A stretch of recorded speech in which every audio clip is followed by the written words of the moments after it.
Now, I want to focus on education for little Indigenous kids, kids in remote communities who are preschool, the smallest kids in those remote communities, and a new program. It's been going 10 years now, but it's going well and it needs to expand. It's really helping those kids get used to school, get into the system and have great outcomes. It's run by the Moriarty Foundation. It's called Indi Kindi.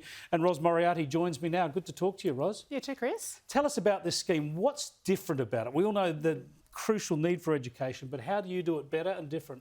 So we're a UNICEF Australia partnered early years program. We do follow the belonging, being and becoming national framework, but we do things differently by being deeply embedded within community, and our local educators, we're really knocking some fantastic targets off closing the gap. So long-term employment. So a number of our mums who deliver for us in Burralool are really, really remote, 13 hours drive southeast of Darwin.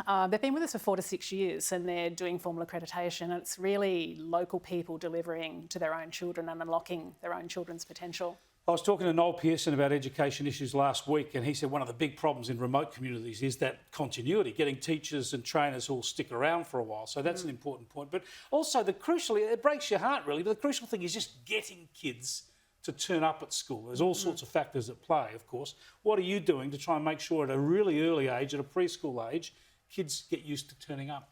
So we're babies to 5, so we're really tiny babies and, even pregnant mums. And because we're local, because we are the local mums delivering to family, then families feel very secure sending their children to Indi Kindi and sometimes coming with their children.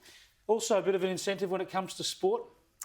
We do, and football is something that we pick up after those early years. And in fact, we have Indi Footy, which is 2 to 5 year olds. But look, we're really encouraged that the Prime Minister is very serious about closing the gap. We've really liked what we've heard over the last year or so about not just the Honourable Ken Wyatt as Indigenous Affairs Minister being tasked with with closing the gap, but all cabinet ministers and assisting ministers. So, Indi Kindi is a really different delivery that is so deeply embedded that we really hope to contribute to that policy discussion. Well, everyone wants the same outcome, right? There's a lot of politics and enmities involved in all this, but everyone wants the outcome of better education, and we often focus on at the other end. But this is so crucial, giving kids a good start, getting them a great foundation. Are you getting enough support from governments, from communities? What can people do to support your work?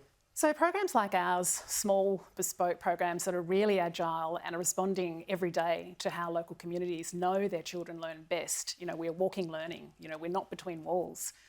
So typically programs like ours don't have surety of funding. So with the new childcare provisions, the fantastic investment that the government is making in subsidies for childcare, unfortunately for many remote Aboriginal people, and 20% of our 850,000 Aboriginal people in Australia live in remote regions and very remote, they're really missing the net. They're really slipping through the cracks in these policies. And that's where small programs like ours, I think, that are they're successful, they're partnering with global organisations like UNICEF Australia. I think we have a really strong part to play in the longevity of more locally based Aboriginal solutions. Well, thanks for telling us about it, Ros, and good luck with it. Thanks very much, Chris. Appreciate it. Ros Moriarty there, who's the founder and director of Indi Kindi through the Moriarty Foundation.